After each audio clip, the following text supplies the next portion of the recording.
காசி க்ஷேத்திரத்திலே அப்பயே ஒரு மகாத்மா இருந்து நிறையா நாமகீர்த்தனம் பண்ணிட்டு இருக்கார். அவரோடு சேர்ந்து விஸ்வாதிகேந்திர சரஸ்வதி சுவாமிகளும் பகவன் நாம போதேந்திர சுவாமிகளும் காசி க்ஷேத்திரம் முழுக்க நாமகீர்த்தனம் பண்ணினா. காசியில விசாலாட்சி இருக்கார், டுண்டி கணபதி இருக்கார், விஸ்வநாதர் இருக்கார், காலபைரவர் இருக்கார், அன்னபூரணி இருக்கா. எல்லா க்ஷேத்திரங்களுக்கும் நாமகீர்த்தனம் பண்ணிண்டே சென்று சென்று சென்று சென்று காசி முழுக்க நாமகீர்த்தனம் ராமநாம கோஷமா கேட்க ஆரம்பிச்செடுத்து பகவன் நாம போதேந்திர சுவாமிகள் பூரி க்ஷேத்திரம் வரார்.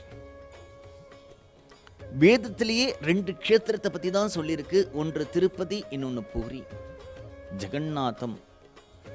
இது ரகசியமான பிருந்தாவனம் அப்படின்னு சொல்லுவா. 3 மாதவர்கள் இந்தியாவில் உண்டு. என்னன்னா நம்முடைய ராமேஸ்வரத்தில் போனா சேது மாதவன் அப்படின்னு பார்க்கலாம். அலகாபாத்தில் திரிவேணி சங்கமத்தில் போனா வேணி மாதவன் அப்படின்னு பார்க்கலாம்.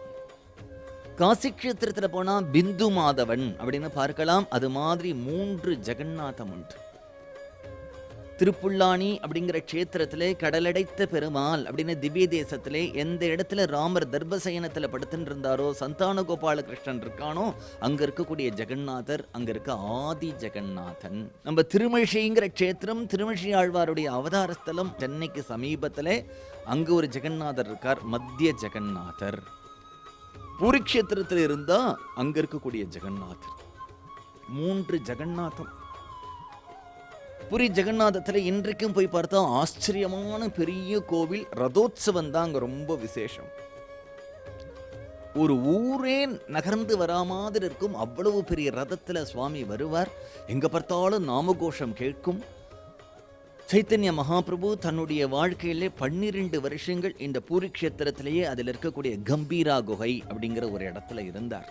அத்தகைய பூரிக்கு வரார் பகவன் நாம போதேந்திர சுவாமிகள். அந்த பூரி க்ஷேத்திரத்துக்கு அவர் வரும்பொழுது ராத்திரி 12 மணி ஆயிடுச்சு. ஒரு துறவி குடும்பத்தில் இருக்கக்கூடியவர்களை போய் ராத்திரி 12 மணி அகாலத்துல எல்லாம் தொந்தரவு பண்ணக்கூடாது.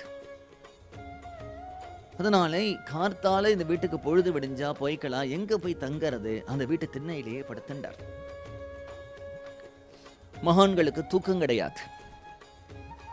சரீரம் ஓய்வு எடுத்துக்கிறது. ஆத்மா சாட்சி மாத்திரமா பார்த்துன்னு இருக்கும். சும்மா உட்காரக்கூடாது இல்லையா? ஒரு க்ஷணம் கூட வியர்த்தம் பண்ணக்கூடாது, வீணாக்க கூடாது.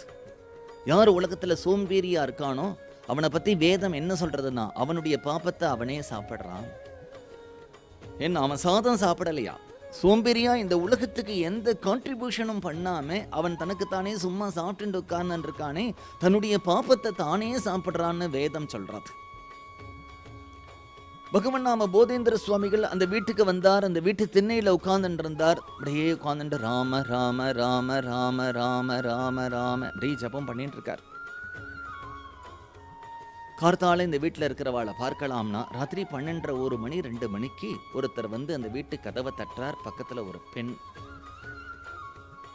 பாதி ராத்திரில ஏன் இவர் கதவை தட்டுறார்? அப்படியே போதேந்திர சுவாமிகள் சின்ன வயசு, பால்யத்திலேயே சந்நியாசம் இருக்கு. பால சந்நியாசி, மகா தேஜஸ்வியா இருக்கார்.